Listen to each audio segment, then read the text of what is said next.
doing? Could you address what happened yesterday with Yeah, so getting ready for the bench press.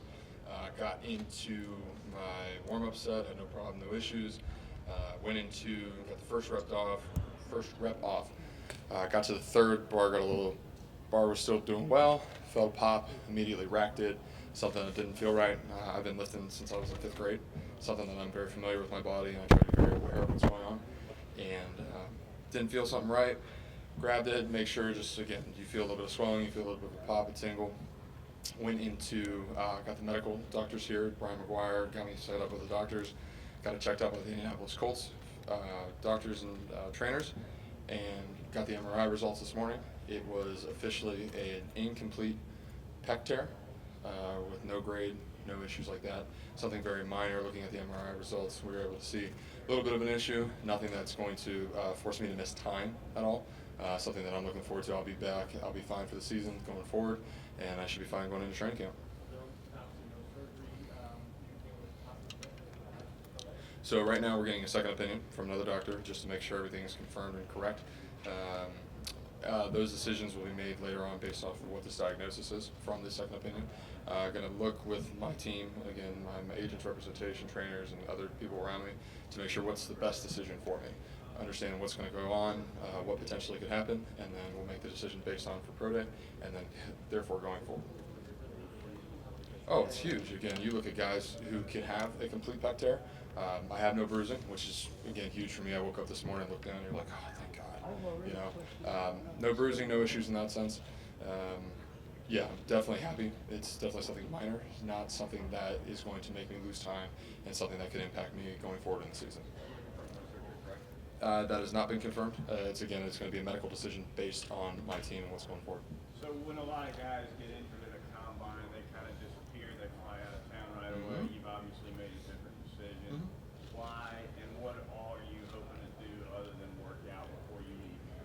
So I'm done for the day. That's one thing. The Indianapolis Colts doctors advised me, said, hey, shut it down again. All the drills that we're doing right now is a lot of running movement with your shoulders and arms. Something, again, we don't want to risk for increased injury or create more damage out of it. And to your point, absolutely, I wasn't turning away and running away from this. This is something, again, at my career at Ohio State, didn't miss any time, and anytime there was adversity, anytime there was a situation that I or the team had gone through something, I spoke very highly on it. I was the first person that, Jerry Emig, our media director at Ohio State, said, hey, I'd love for you to talk about this and hit this straight on. Again, you can't run from an issue, and I'm not going to hide something. This is something that's very minor, thankfully, and something that will be corrected, and I'll be stronger going forward. Are you going to be sticking around another day or two for interviews or no? No, I've gone through 3 days of interviews. I've interviewed with 19 teams. Informal interviews, I've gone through 8 or 9 informal interviews. I've met with almost 3/4 of the NFL teams, and so I've given everything I can. I've gone out there, put my best foot forward, and been honest. Hell yeah. I said I got to talk to the media. My man Bill here, I said I got to talk to the media. That's the first thing I told my agent. I said, listen, we're not hiding from this. We're going straight into this, and it's something that I need to address and not run from, because I didn't run from anything at Ohio State. And as Bill can attest, I was one of the first people out making sure when we talked, and lost at Iowa, I was the first one out there.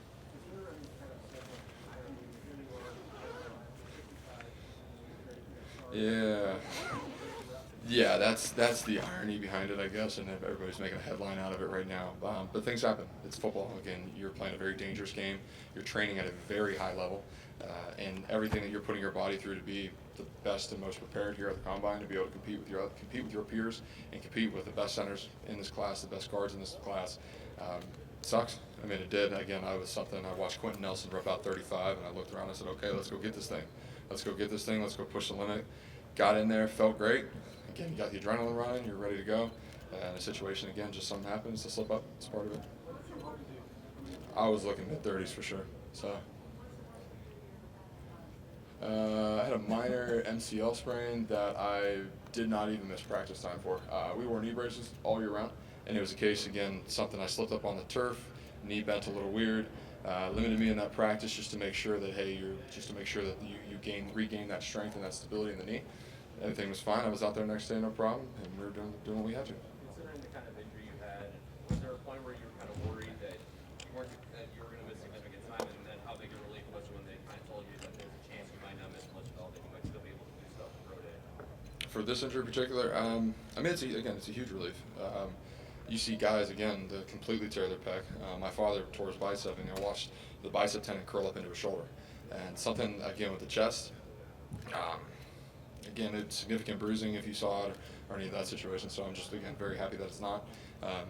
Don't know what's going to happen at pro day. Again, if there's that opportunity, if there's that possibility, again, something that will be decided between my team, and then we'll be going forward with that. And we'll let everybody know it's not going to be a situation where, hey, somebody's going to be in the dark and then I don't show up at pro day. Billy, just to clarify, you said that you'll be ready for training camp. You also mean you'll be ready for spring practices?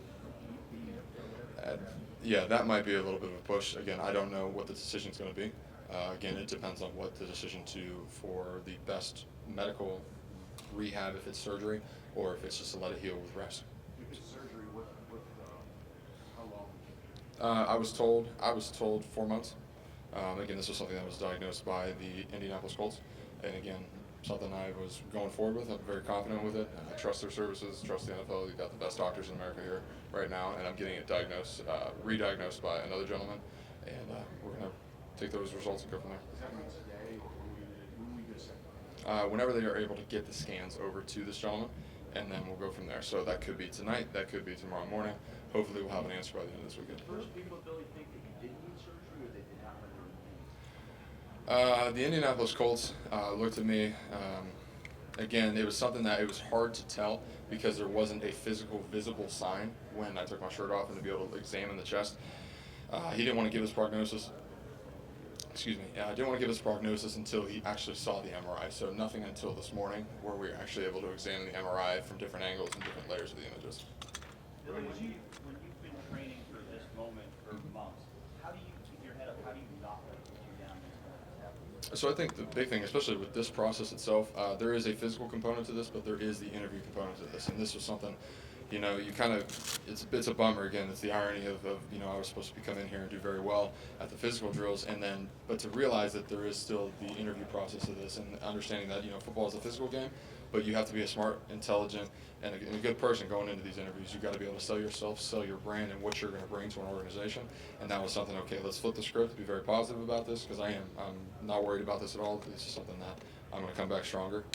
Again, you're going to have to really put a bullet between us Ohio State guys' eyes to put us down. So I'm looking forward to getting back out there, and whatever team ends up selecting me, we're going to be going 100% full head into it. I'm not for sure. Again, I've spoken to a couple people, talked to my agents. Playing 55 games at Ohio State, the resume and the body of work is there itself. I have a great relationship with the strength staff back at Ohio State. If anybody were to ask, hey, can this kid run? Can this kid move? How's his bendability? And they have all the numbers. They have all the metrics with that. So, Coach Mick can speak on my behalf if need be, if a team is concerned for anything. But this is a situation that we're just excited for whatever's going to come next. Was Big Mangle the guy you looked up to over the years? I don't have a relationship with Nick, but it is somebody that we watch film on, somebody, again, who kind of set the expectation in the room for Ohio State centers. Another gentleman, LaCharles Bentley, somebody I'm training with right now, watched a lot of his film, and I'm training with him, so understanding, the body, understanding how to be a better professional, and coming into this league and setting yourself up for success. Billy, where do you prefer, guard, center, next level? I see myself as a center in this league. Again, being able to be accountable for the offense and orchestrating the line, making sure we're efficient, everybody's on the same page. Just somebody I find myself that I could be, very successful at this, but I can play both. It is a situation that I am open to playing both sides of the ball, whether left guard, right guard, center, and whatever the team needs, I'll be able to succeed at a very high level at any place. Billy, what's your relationship like with Pat Elflein and seeing what he did? Yeah, no, Pat and I have a great relationship. I actually talked to him, and he was one of the first guys to text me, hey man, I heard about this, what's going on?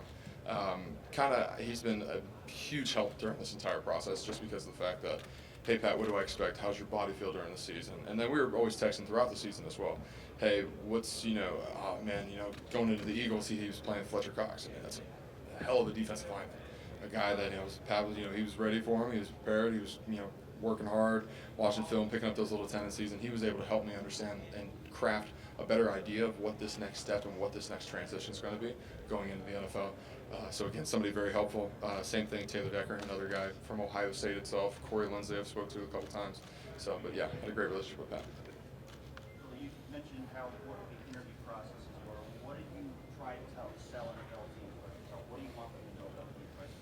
I think the big thing is being a leader, especially when you come into a room. I understand that you're being a rookie, you'll be the youngest man in the room, but to really come in there and try to captivate a room and try to earn that trust from the veterans, and understand that you could be the face of the franchise, you could be the pivotal player inside, and to learn and to be able to take those ropes and understand that responsibility. So something that I took in: be very intelligent, be very smart, especially playing center. You can't be the guy who's unsure of the offense or unsure of the scheme or the defensive schemes too.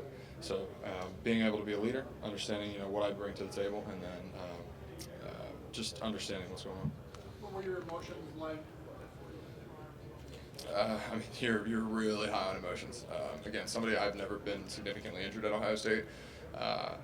You get kind of frantic at first to understand, hey, your career is in jeopardy right now. Your career and everything that you've worked for since I was, playing with the West Catholic Crusaders in 6th grade could be up in the air and could be done. So I was a little emotional. Got in the van heading over and was a little hard on myself, to say the least. But once you get in the MRI tube, you got to understand this is something that you can't control. This is something that, again, you've got to then react to. You've got to get better, and you've got to be going forward 100%. And just be able to sell that back into the interviews. Again, if somebody, you got a little ding right now, unable to go, unable to work out today, hey, I'm going to give you everything I got in these interviews, show you why, I should be, your first selection, second selection, whatever the case may be, and really just put that forward. At first, yeah, it's just, again, a feeling that you're unfamiliar with your body. I've never had a pop, I've never had any of that kind of situation, and every bad thing goes through your mind immediately. So it's a case you're sitting there going, oh man, I don't know what this is, I'm unfamiliar with this. But then as the night settled on, it kind of settled down. It wasn't the pain, and I was in an MRI tube for 50 minutes with my elbow above my head. So again, you come out of that feeling real sore. But later in the night, things kind of settled down. I felt a little bit better. Woke up this morning kind of sore. So I knew it could have been a lot worse. Again, I've talked to people that said it's significantly painful in the morning if this was a complete tear and then the bruising and everything else. So I was optimistic about it going into the MRI results with the Colts doctors. Walked in, got the results for it, understand, getting a second opinion, and we're creating the game plan to go forward. Bill, do you know why it happened? No, I think it's just a freak accident. I mean, you can't blame or point a finger at, oh, it was this, I didn't have enough time to warm up. It's just a freak accident, so I'm not going to go forward and say, hey, it was this or this or this. Thanks, Billy. Good to go. All right, cool. Go Bucks.